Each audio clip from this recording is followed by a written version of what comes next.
Et retour en plateau, toujours en direct dans ce 24 heures en Alsace. On va parler cinéma avec Eva Husson. Bonsoir. Bonsoir. Vous êtes de passage à Strasbourg pour nous présenter Les Filles du Soleil. C'est un film qui était en compétition en sélection au Festival de Cannes cette année. En avant-première à l'UGC Cinécité ce soir à Strasbourg. Courez vite, c'est à 20h. Et des poussières. Exactement. Sinon, il faudra attendre une petite quinzaine de jours. Ça sera le 21 novembre. C'est pas trop long. On va voir la bande-annonce dans un instant. Vous nous emmenez dans la guerre en Syrie il y a 4 ans à peu près. Alors vous avez... Le nord de l'Irak. Au nord de l'Irak, pardon. Pourquoi j'ai dit Syrie? C'est la guerre syrienne. Vous avez changé les noms et les noms des personnes, des endroits, mais on se projette évidemment dans ce conflit qu'on a suivi, alors de loin peut-être ou de trop loin. C'est quoi? On suit une reporter photographe qui suit sur le terrain une unité de femmes combattantes. C'est quoi? C'est un thème comme un autre, entre guillemets, au cinéma, ou non, c'est forcément particulier, ça représentait quelque chose pour vous? Assez loin d'être un thème comme un autre, puisque en faisant mes recherches, je me suis aperçue qu'il n'y avait jamais eu de film en fait, sur des femmes combattantes, fait par des femmes encore moins. Donc c'est loin d'être un thème comme un autre. Le genre du film de guerre est traditionnellement réservé au territoire masculin. Et le truc, c'est qu'en fait, les femmes aussi vivent la guerre autant que les hommes. Et je trouvais ça passionnant de le raconter, en fait. Alors on suit justement cette unité de femmes combattantes, on suit notamment Bahar, une jeune femme, elle était avocate, sa famille est brisée par la guerre, elle se retrouve combattante, arme à la main contre les troupes de l'État islamique. Bande annonce.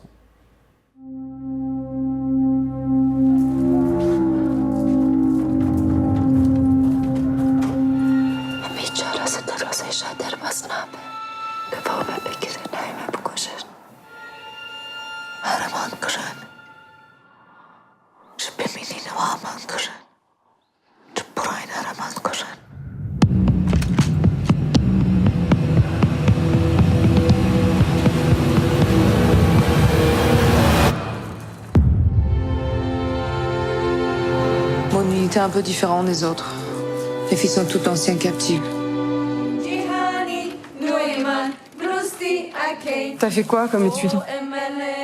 J'étais avocate. Ça te manque? C'est pas ce qui me manque.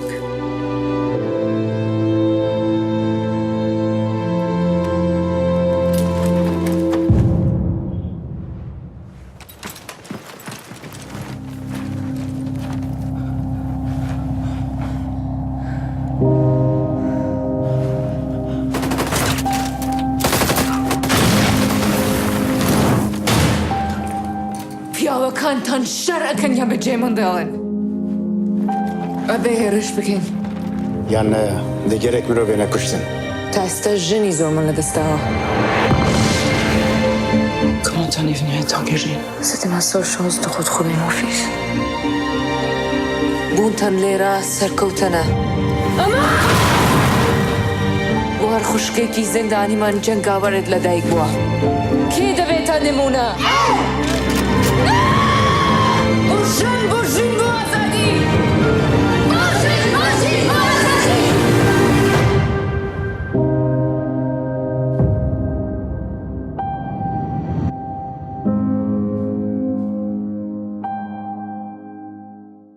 Les Filles du Soleil en avant-première ce soir à l'UGC Cinécité de Strasbourg. Sinon, vous l'avez vu, le 21 novembre prochain. Eva, on était resté, c'est un peu à l'antipode de votre film précédent, Bang Gang. On était sur les adolescents, l'éveil de la vie adulte, la sexualité.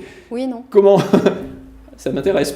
C'est quoi le déclic déjà qui vous a fait vous intéresser à ce conflit? Je pense que Bang Gang était aussi une réaction aux années 90 avec cette espèce de vide politique terrible que je chantais moi autour de ma génération.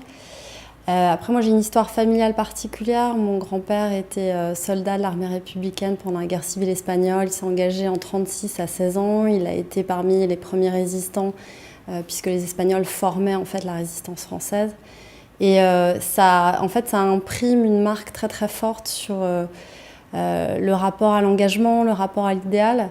Et moi, ça fait plusieurs années en fait que je suis en train de regarder ce qui se passe dans le monde et que je me dis que les choses ne vont pas très très bien.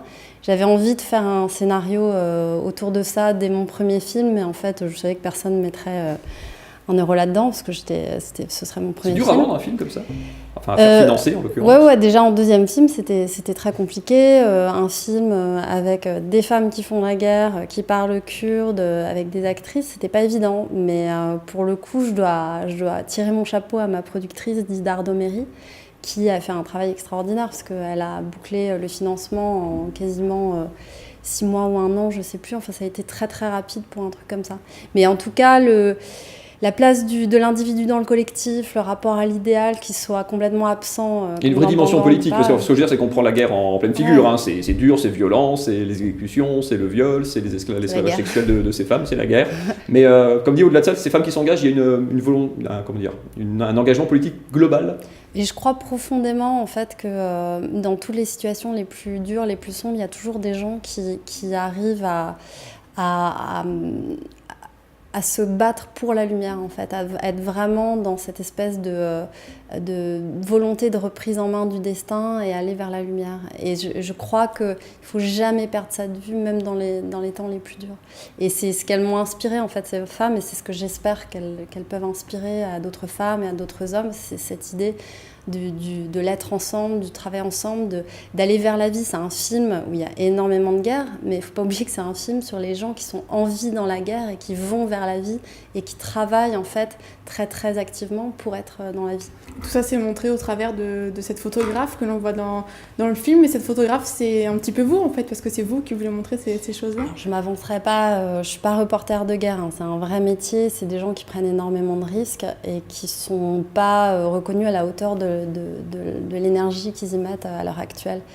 Mais en tout cas, oui, j'ai la position d'observatrice qui n'est pas d'ailleurs une position de passivité. Je pense aussi qu'en observant, en allant recueillir des témoignages, c'est une forme d'action. La transmission de la parole, surtout des femmes, n'oublions pas que ça fait des siècles que notre histoire est effacée quasiment à chaque génération.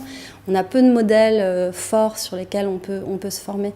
Et je pense que c'est vraiment ce qui est extraordinaire dans ce qui est en train de se passer en ce moment, c'est qu'il y a une prise de conscience collective et qu'à travers ça, on va pouvoir faire des choses auxquelles on n'a pas eu accès pendant des centaines et des centaines d'années. Il y a très très très peu de femmes qui sont rentrées dans l'histoire parce qu'elles étaient principalement patriarcales. Et c'est aussi pour ça que je voulais faire ce film, c'était représenter des femmes fortes qui refusent le statut de victime.